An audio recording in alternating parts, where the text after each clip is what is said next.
আসসালামু আলাইকুম রহমতুল্লাহ বরাকাতু। আলহামদুলিল্লাহ, আসসালাতু আলা রাসূলিল্লাহ ওয়া বা'দ। সুপ্রিয় দর্শক শ্রোতা ভাই বোন, রমাদান মাস কোরআন নাজিলের মাস। এই মাসকে কোরআনের মাসও বলা যেতে পারে, কারণ আল্লাহ রাব্বুল আলামিন কোরআন নাজিলের জন্য এই মাসটিকে নির্বাচন করেছেন এবং কোরআন নাজিল হয়েছে এই মাসে, সেজন্য এই মাসের এত মর্যাদা। এই জন্য এ মাসের অন্যতম গুরুত্বপূর্ণ আমল হলো গোটা মাস জুড়ে কোরআনকে সময় দেওয়া, কোরআন চর্চা করা, কোরআন তিলাওয়াত করা।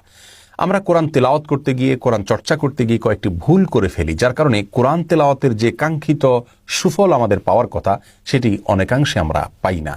আজ আমরা 4টি পরামর্শ দিতে চাই। কোরআন পাঠের এই 4টি পরিকল্পনা মাথায় রেখে যদি আমরা তেলাওয়াত করতে পারি, তাহলে ইনশাআল্লাহ বিদিনিল্লাহ আমাদের এই কোরআন তেলাওয়াত অনেক বেশি সুফল বয়ে আনবে রমাদান জুড়ে। প্রথম পরামর্শ হলো, কোরআন তেলাওয়াত করার চেষ্টা করতে হবে যথাসম্ভব বিশুদ্ধভাবে। প্রত্যেকেই শতভাগ বিশুদ্ধতার সাথে আমরা তেলাওয়াত করতে পারবো এমনটি আবশ্যক নয়, তবে যতটুকু সম্ভব বিশুদ্ধভাবে তেলাওয়াতের চেষ্টা করতে হবে।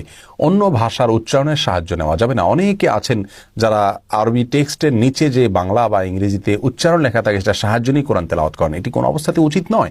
কোনো ভাষার উচ্চারণ অন্য ভাষা দিয়ে শতভাগ সঠিকভাবে করা সম্ভব হয় না। কোরআনের ক্ষেত্রে যদি আপনি অন্য ভাষার উচ্চারণের সাহায্য নেন, তাহলে সেক্ষেত্রে বিকৃতির সম্ভাবনা থাকে, যা কোরআনের ক্ষেত্রে অত্যন্ত জঘন্য বিষয়। সেজন্য কোনো উচ্চারণের সাহায্য আপনি নেবেন না। হয় সরাসরি তেলাওয়াত করবেন, যতটুকু সম্ভব শুদ্ধ করার চেষ্টা করবেন, অন্যথায় কোরআন তেলাওয়াত শুনবেন, কারণ শোনাটাও কিন্তু ইবাদত এবং সওয়াবের কাজ। দ্বিতীয় যে পরামর্শ থাকবে তা হলো তাড়াহুড়ো না করা। এই ভুলটি বেশিরভাগ লোকজন আমরা করে থাকি। আমাদের কোরআন পাঠ পরিকল্পনা রমজানে থাকা উচিত যে আমরা তাড়াহুড়ো করব না, আগে থেকে পরিকল্পনা থাকা উচিত এবং এখন থেকে আমরা বাকি দিনগুলোতে সেটা অ্যাপ্লাই করতে পারি। রমাদান মাস মানেই হলো তাড়াহুড়া করে কোরআন তেলাওয়াতের মাস, এমন একটা ধারণা যেন আমাদের মধ্যে বদ্ধমূল হয়ে গেছে। এই জন্য নারী পুরুষ সকলে দেখা যায় অন্য সময় তেলাওয়াতে এত তাড়াহুড়া করেন না, হুলস্থুল করেন না, যত দ্রুততার সাথে রমজান মাসে তেলাওয়াত করার চেষ্টা করেন, যা খুবই গর্হিত একটি কাজ। আল্লাহ বলেছেন ওয়ারাতিল কোরআন তারতিলা, কোরআনকে তারতিলের সাথে, শুদ্ধতার সাথে এবং স্বাভাবিক গতিতে আমাদের তেলাওয়াত করার চেষ্টা করা উচিত। অনেক ইমাম সাহেব আছেন যে এশার নামাজের ইমামতি করেছেন, তিনি স্বাভাবিক গতিতে সূরা কেরাত পড়ে সেই ইমামই এশার নামাজের পরপর তারাবি শুরু করে দিয়েছেন, তখন তিনি হুলস্থুল শুরু করে দিলেন। তার মানে তারাবিতে তেলাওয়াত হবে, সেখানে রমজানের তেলাওয়াত মানে হুলস্থুল করতে হবে, এটি উচিত নয়। বরং ইবাদত যত দৃঢ়তার সাথে করা যায় ততই উত্তম। কোরআন খতম দেওয়া ভালো, রমজানে খতম দিতে পারলে ভালো, উত্তম, কিন্তু খতম দিতে গিয়ে যদি আপনি খুব বেশি হুলস্থুল করেন, তার চাইতে আপনি খতম না দিয়ে অল্প অল্প করে পড়েন একই সময়ের মধ্যে, সেটা অনেক বেশি উত্তম হবে ইনশাআল্লাহ। তাহলে দ্বিতীয়ত হলো তাড়াহুড়ো না করা। তৃতীয়ত যিনি বলবো তা হলো বুঝে পড়ার চেষ্টা করা। কোরআন কিন্তু শুধু তেলাওয়াতের জন্য আসেনি, কোরআন বোঝার জন্য আসছে। নবী সাল্লাল্লাহু আলাইহি ওয়াসাল্লাম কোরআন শুধু তেলাওয়াত করতেন না, রমজান মাসে দেরাসা করতেন। দেরাসা মানে স্টাডি করা। স্টাডি মানে শুধু তেলাওয়াত নয়, বোঝারও চেষ্টা করতে হবে। কোনো কোনো সালাফ বলেছেন যে পূর্বসূরীরা সাহাবা একরাম তারা পাঁচ আয়াত করে কোরআন পড়তেন, 5 আয়াত পড়তেন, বুঝতেন, আমল করতেন, এরপরে 5 আয়াত পড়তেন, এইভাবে তারা যেতেন। আব্দুল ইবনে ওমর রাদিয়াল্লাহু তাআলা শুধু সূরা বাকারা তেলাওয়াত করতে তার 8 বছর সময় লেগেছিল। আর এরকম অনেক বড় বড় মনীষীরা দীর্ঘ একটা সময় তারা ব্যয় করতেন কোরআনকে ধীরে ধীরে পড়ার ব্যাপারে। এই জন্য কোরআন বুঝে পড়তে হবে রমাদানে। আমরা পরামর্শ দিব যে আপনার তেলাওয়াতের একটা ফরম্যাট থাকতে পারে আর একটা বুঝে পড়ার ফরম্যাট থাকতে পারে। দুইভাবে আপনি তেলাওয়াত করতে পারেন রমাদান জুড়ে। ধরুন প্রতিদিন 1 পারা করে তেলাওয়াত করছেন, এটা সাধারণ তেলাওয়াত, সেখানে আপনি শুদ্ধতা এবং স্বাভাবিক গতি লক্ষ্য রাখলেন। একটু গতি হলে সমস্যা নেই, খুব বেশি গতি যেন না, এটা খেয়াল করলেন।